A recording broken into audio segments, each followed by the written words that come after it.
Hermanos, ¿quién falta? Levante la mano. Vamos todos. Gloria a Dios. Vamos a orar, amén, antes de salir.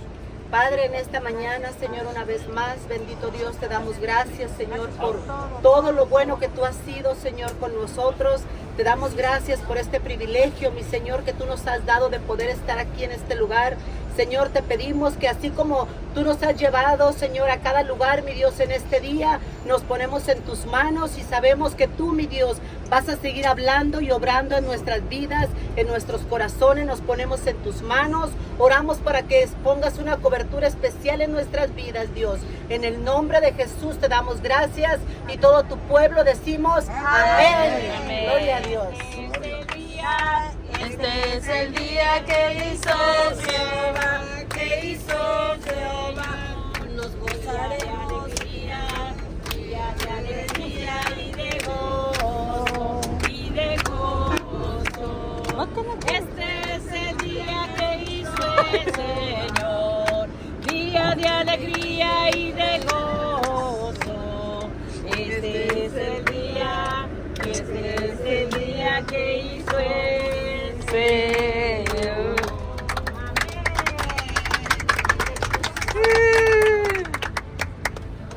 A presentar los 5 puntos religiosos donde el cristianismo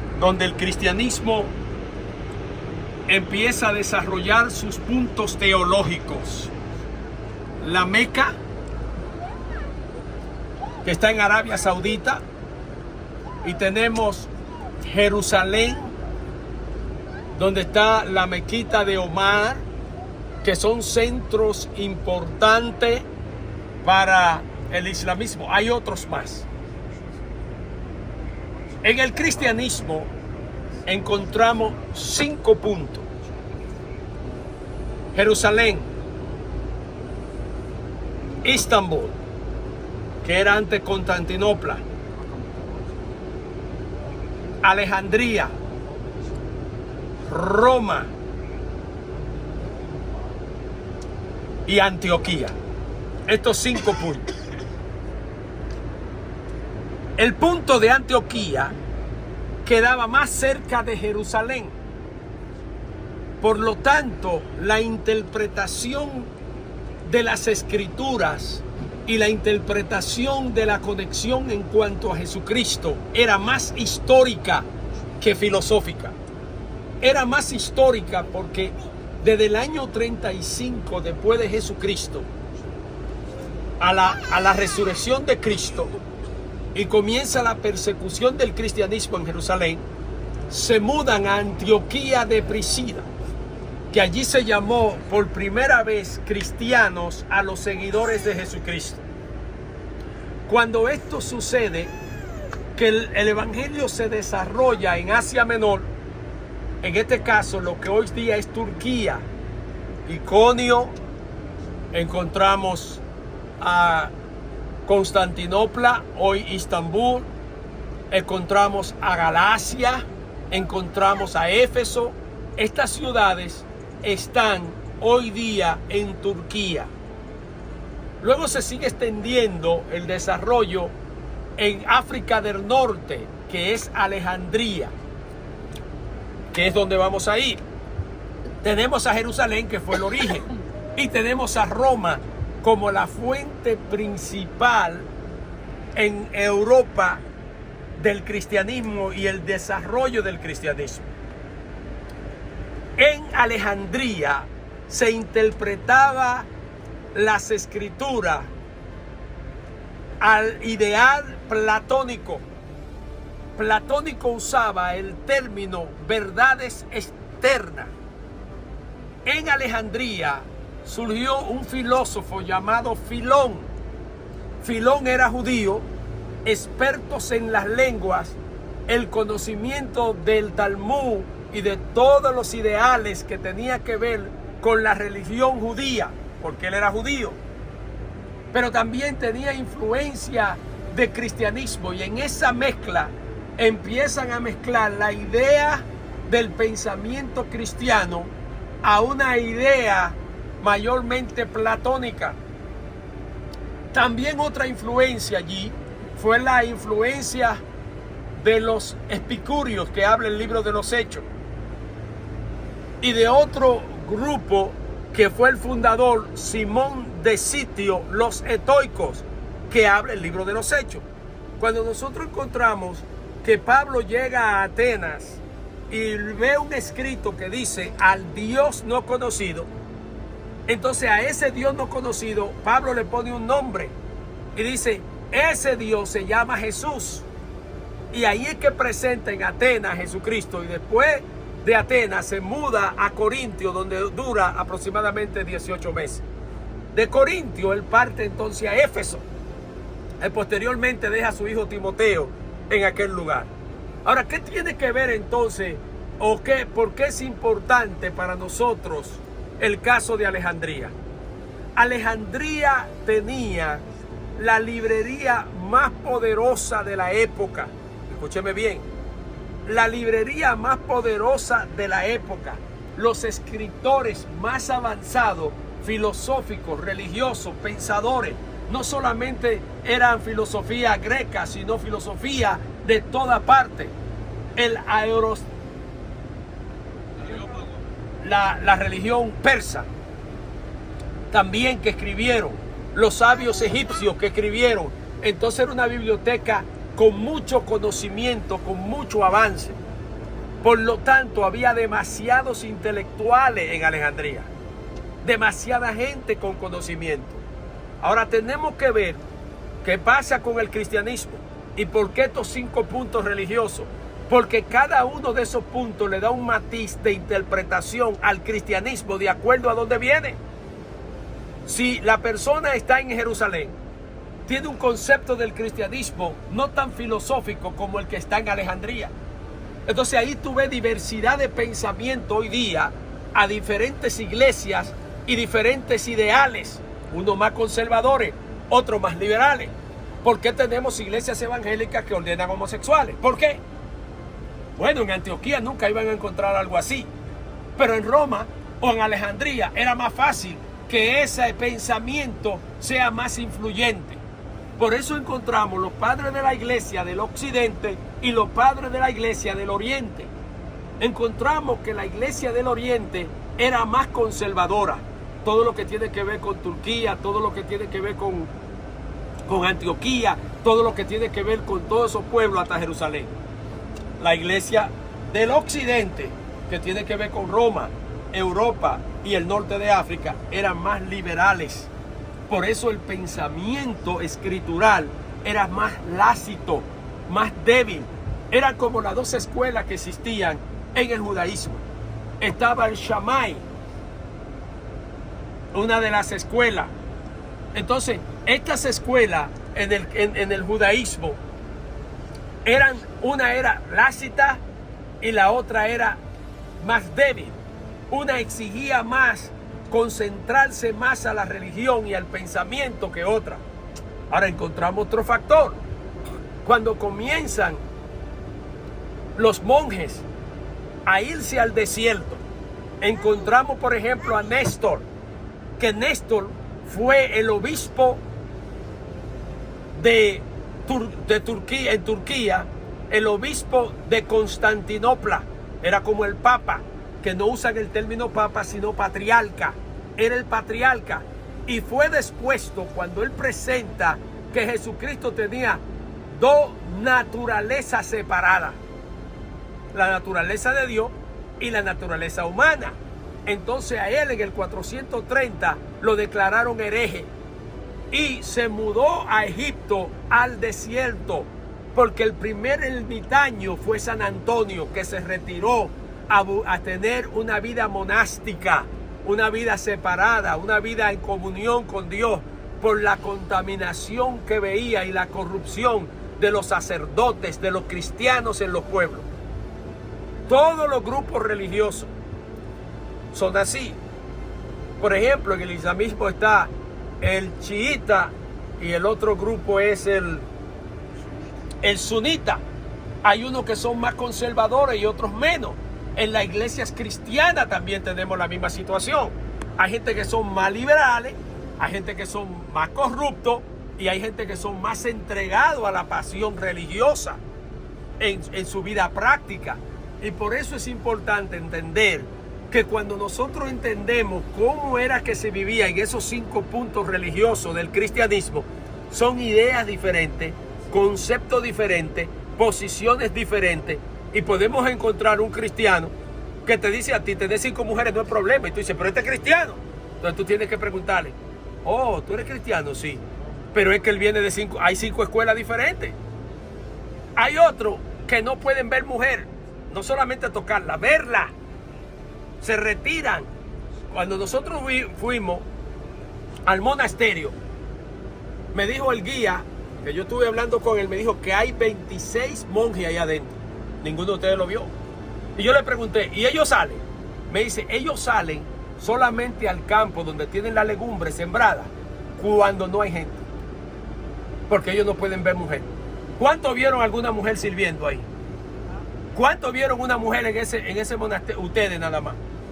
Todos esos monjes están escondidos porque no pueden verla a ustedes. Porque si la ven, aunque estén cubierta, pecan en su mente. Así es. Y por eso ellos no lo pudimos ver. Y nadie iba a ver a esos monjes. Por eso hay un horario de poder entrar, porque esos monjes no lo ve nadie. En una ocasión íbamos para la montaña de Jericó, a donde Jesucristo fue tentado, y yo iba con mi esposa y para tomar el teleférico. Y como hay una orden allí de San Francisco de Asís y hay unos monjes ahí, mujeres no pueden entrar. O sea, ni siquiera pueden pisar el monasterio, no solamente entrar, no pueden pisarlo. Y yo no subí porque yo dije, no, yo voy con mi mujer, no, pues no entro. Toda la gente que quiso ir tuvo que dejar a sus esposas abajo y hice un día entero los hombres. Porque esos hombres no son tentados por hombres, son tentados por mujeres, aunque le vean los ojos. Yo no sé por qué. Oye, hay que tener una enfermedad muy grande sexualmente para tú ser tentado viéndole los ojos a una mujer. ¿Por qué? Porque como nunca la han visto, cuando ven a una mujer se le van los ojos. Tiene que ser eso, porque la naturaleza humana es eso nadie va a prohibir eso. La Biblia lo dice en Romanos capítulo 7, versículo 25, cuando Pablo dice, miserable de mí, ¿quién me librará de este cuerpo de muerte? O sea, por más santo que usted sea y ve una egipcia que le pasa por el lado, oye, usted la va a ver, olvídese. Por eso que yo veo hermano aquí que tiene lentes oscuro para que nadie lo note. Pero no se preocupe. Que la mujer lo tiene que dejar en el autobús. La mujer suya lo sabe. Que usted es medio bico. Y después van donde la mujer le dice, mi amor, es que soy bico, que no puedo ver. O sea, la naturaleza humana, eso es lo que es. Entonces Dios nos manda a nosotros a disciplinar nuestra carne en ayuno, en oración, en comunión. Eso es lo que Dios nos manda. Dios no nos dice a nosotros, no va a ser tentado. No. Dios dice que nosotros tenemos que someter nuestra carne a Dios, al servicio de Dios.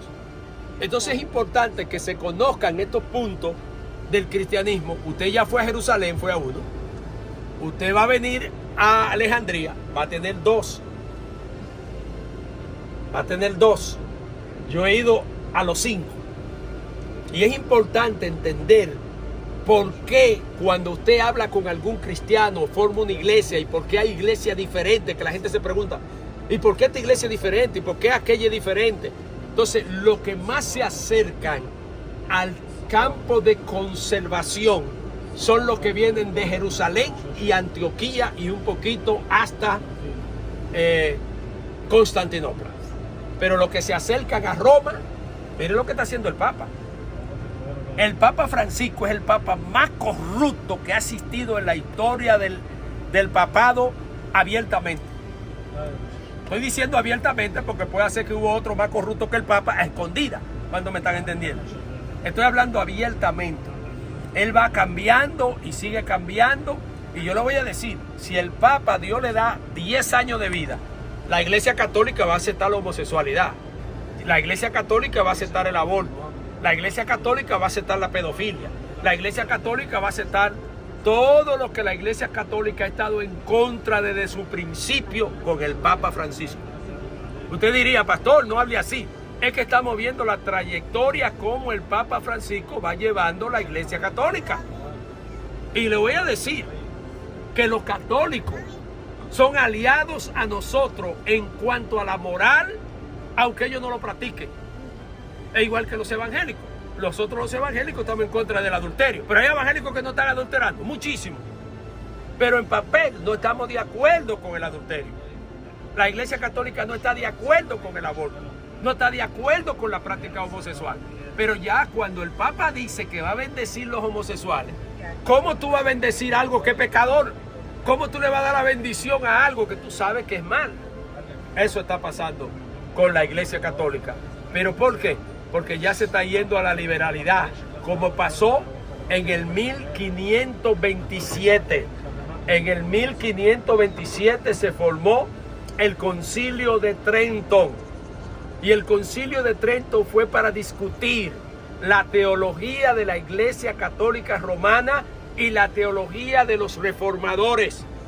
Los reformadores comienzan en el 1517 con Martín Lutero. La Iglesia Católica se siente que está perdiendo terreno porque ellos se habían corrompido, y lo que hizo no fue una división, lo que vino fue una reforma a la Iglesia. Pero en medio de esta reforma que se da en el 1517, el 31 de octubre, más adelante, entonces por la discusión y los pleitos, se está llamando entonces a este concilio. El líder que llama al concilio es Carlos V, quien era el nieto de Isabel la Católica. Cuando se llama a este concilio, se discutieron varias cosas. Entre ellos, los reformados afirmaron 5 puntos, las 5 solas que las conocemos. Solo la Biblia, solo la fe, solo la gloria de Dios, solo Cristo, sola Escritura. 5 solas. Pero también la Iglesia Católica empezó a discutir sobre la infalibilidad de las Escrituras. ¿Y saben lo que dijo la Iglesia Católica? Que primero vienen los dogmas de la Iglesia y después la Biblia. Ahí es que se rompe todo.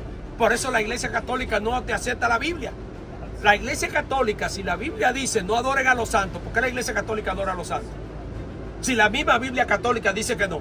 Porque la Biblia no tiene el valor como tiene la tradición de la Iglesia. Y a veces mucha gente no entiende. Dice, es que ellos no entienden. No, es que en el Concilio de Trento la Iglesia Católica negó las Escrituras y superó entonces la tradición. Y si un papa dice, esta es una tradición, y volvemos mejor. Saludos, amados. Estamos en Alejandría ahora. Alejandría es una ciudad muy importante en el norte de África, perteneciendo a Egipto. Cuando el triunvirato en Roma, en el año 50 antes de Jesucristo, que estaban involucrados, Marco Antonio, estaba involucrado en este triunvirato, Pompeyo, y estaba involucrado el César. En medio de este conflicto entra la relación de la tercera líder de los Ptolomeos, en este caso, que entra esta gran mujer aquí en el norte de Alejandría. Así que es muy importante que cada uno de nosotros entendamos que aquí es que comienza esta situación, y más adelante estaremos hablando más sobre esto. Cleopatria y su tierra. Gracias. Bendiciones.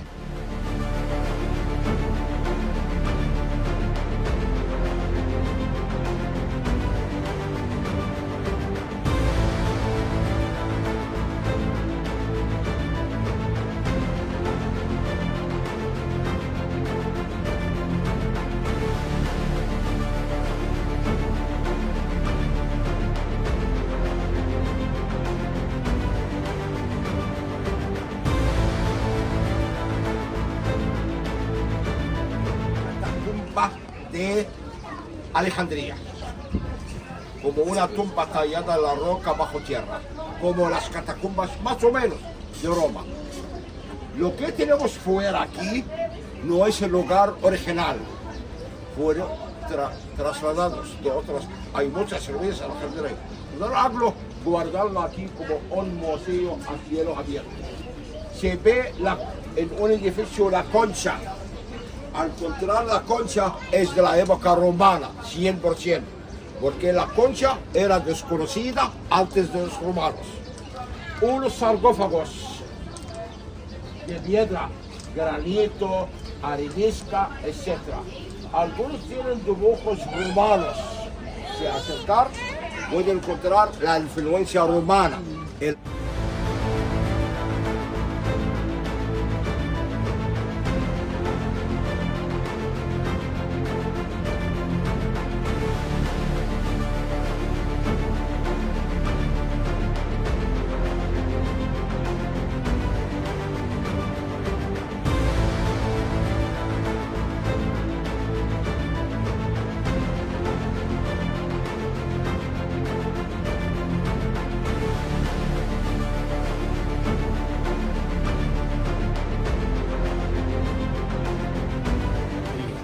En el año 240 antes de Jesucristo, la Septuaginta, o la versión de los 70, que tradujo el Antiguo Testamento a griego por medio de la influencia de Ptolomeo III. Recuerde que Ptolomeo fue uno de los 4 generales de Alejandro el Grande, que cuando muere reparte su reino en 4 generales: Ptolomeo, Lisímaco, Casandro y Seleucida. Los Ptolomeos ocuparon la parte de Egipto y por ende aquí en Alejandría es que comienza entonces la traducción de la versión del Antiguo Testamento al griego en el 240 antes de Jesucristo. Bendiciones.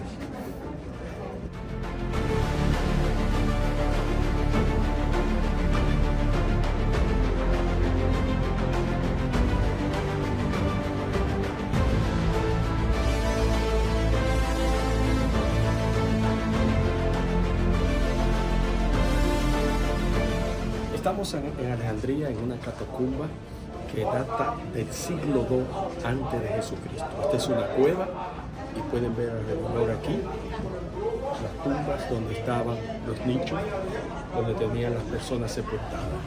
Siglo II antes de Jesucristo. Bendiciones.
Continuamos en Alejandría.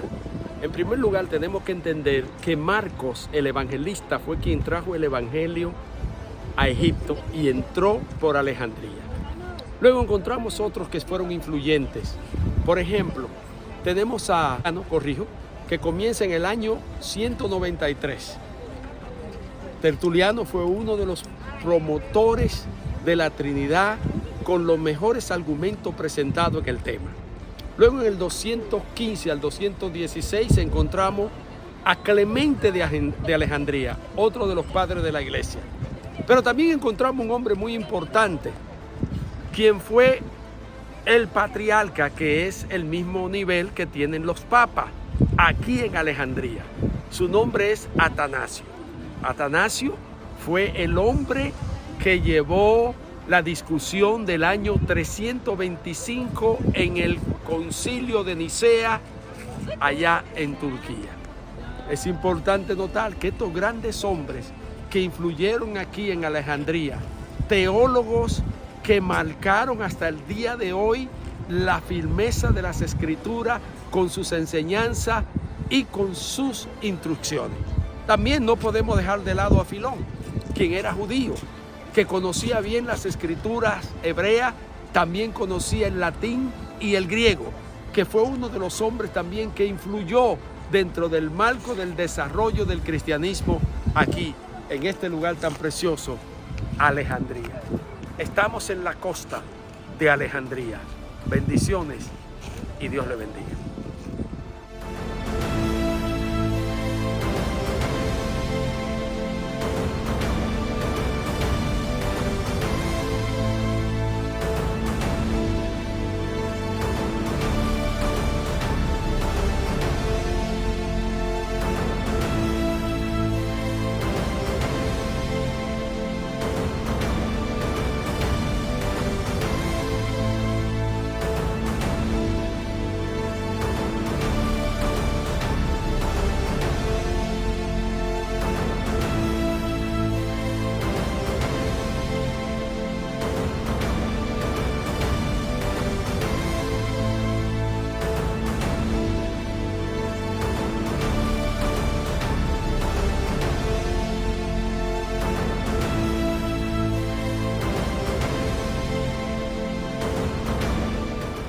Gracias a cada uno y vamos a orar. Vamos a orar para poder partir y darle gracias a Dios. Padre, en el nombre de Cristo Jesús, te damos las gracias, Padre amado y bueno.